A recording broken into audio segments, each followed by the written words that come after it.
तो मैं उन लोगों को भी ये कहना चाहता हूं कि कांग्रेस पार्टी अपना बीज तैयार करती है, अपना बीज बोती है।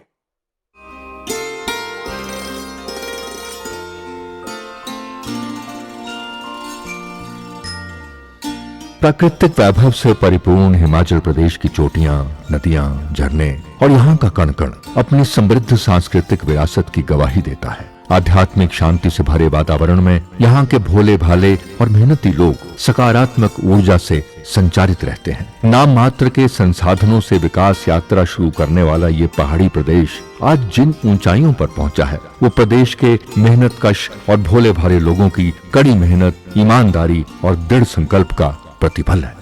15 अप्रैल का दिन प्रदेशवासियों के लिए विशेष महत्व रखता है। देश की आजादी के 8 माह के उपरांत 15 अप्रैल 1948 को 30 छोटी बड़ी पहाड़ी रियासतों के विलय के परिणाम स्वरूप Himachal Pradesh chief commissioner province के रूप में अस्तित्व में आया। लोकतंत्र में आस्था रखने वाले जननायकों के नेतृत्व में यहाँ की जनता के संघर्ष को बड़ी सफलता मिली थी। 25 जनवरी 1971 को हिमाचल प्रदेश को पूर्ण राज्य का दर्जा मिलने के साथ हिमाचल प्रदेश भारतीय संघ का 18वां राज्य बना। विकास की इस यात्रा को आगे बढ़ाते हुए व्यवस्था परिवर्तन के संकल्प के साथ मुख्यमंत्री ठाकुर सुखविंदर सिंह सुक्खू ने प्रदेश में सुशासन से जन सेवा का अभियान शुरू किया है। मुख्यमंत्री जन हितैषी योजनाओं से विकास की नई इबारत लिख रहे हैं। सीमित संसाधन, विरासत में मिले कर्ज और भौगोलिक चुनौतियों के बावजूद मुख्यमंत्री ने कल्याणकारी राज्य की परिकल्पना को साकार करने के लिए अनेक अभिनव कदम उठाए, लेकिन प्रदेश की विकास की राह में बाधा डालते हुए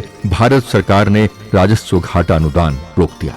इस निर्णय से प्रतिवर्ष प्रदेश को 8 से 10 हजार करोड़ रुपए का नुकसान होगा। आरटीजी सरकार का अधिकार नहीं है, वो हिमाचल की जनता का अधिकार है। हर साल हमारे बजट में आरटीजी के माध्यम से 10,000 करोड़ रुपए आता था। 16वें वित्त आयोग ने क्या किया, उस आरटीजी को बंद कर दिया, यानी कि साल का 8 से 10,000 करोड़ रुपया आप लोगों का काट दिया। 54,000 करोड़ रुपया जयराम ठाकुर जी को आरटीजी मिली 5 साल में। 16,000 करोड़ रुपया जीएसटी का आया, टोटल 70,000 करोड़ रुपया आया। 70,000 करोड़ में से अगर उन्होंने 30,000 करोड़ रुपया वापस कर दिया होता तो सिर्फ हमारे पर लोन 18,000 करोड़ रुपया लगता। मुझे कितना मिला उसी आरटीजी का? 17,000 करोड़।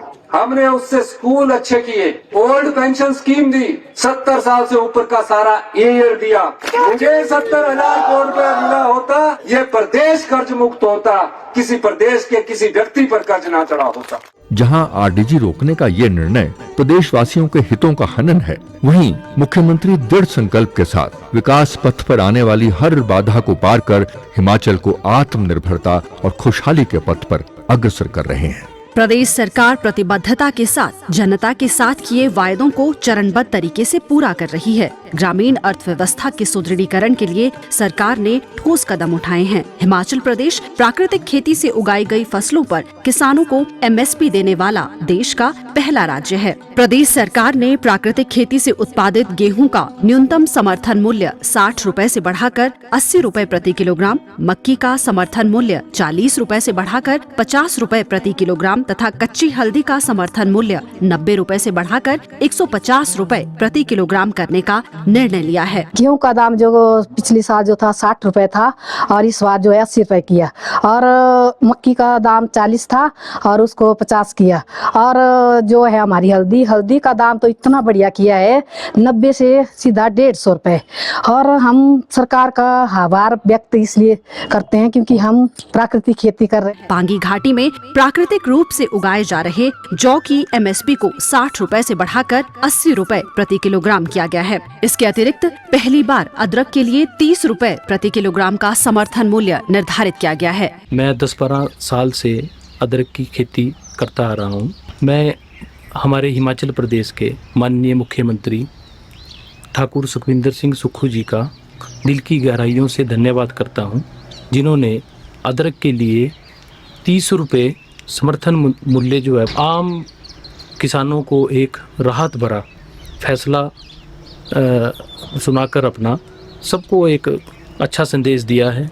इससे आम जो मध्य वर्गीय किसान हैं, जो छोटे लेवल के किसान हैं, उन सबको फ़ायदा होगा, जो ये उन्होंने ऐतिहासिक फैसला लिया है। किसानों से जुड़ी नीतियों के निर्धारण में उनके प्रतिनिधित्व तथा उनके हितों की रक्षा के लिए हिमाचल प्रदेश राज्य किसान आयोग का गठन किया जाएगा।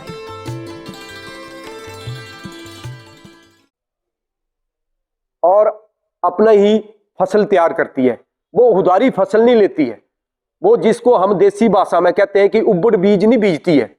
भाजपा में उबड़ बीज चले गए हैं, जो 9 बीज जो है वो भाजपा ने वहां उबड़ बीज के तौर पे स्वीकार कर लिए हैं। वो पूरी की पूरी खेती को जो वो बर्बाद कर देंगे। कांग्रेस पार्टी ने जो उबड़ बीज थे वो वहां फेंक दिए हैं और भाजपा को वो ले डूबेंगे। ये मेरा आपके माध्यम से उन नेताओं को भी कहना है। के लिए पैसे नहीं होते थे, तो मैं तो ये कहता हूं कि अगर कोई मेहनत से आगे बढ़ रहा है, कोई मेहनत से जो है वो आगे पहुंच रहा है, तो ये बात भी राजेंद्र राणा जी को माननी चाहिए कि आपकी तरह जो है वो कोई दलाल नहीं है, कोई प्रॉपर्टी डीलर नहीं है। अगर कोई मेहनत से जो है वो आगे बढ़ा है, तो ये जलसी भी आपको नहीं होनी चाहिए कि छोटे से छोटे जो आदमी जो आगे बढ़कर जो है वो अपने पैरों के ऊपर खड़ा हो रहा है।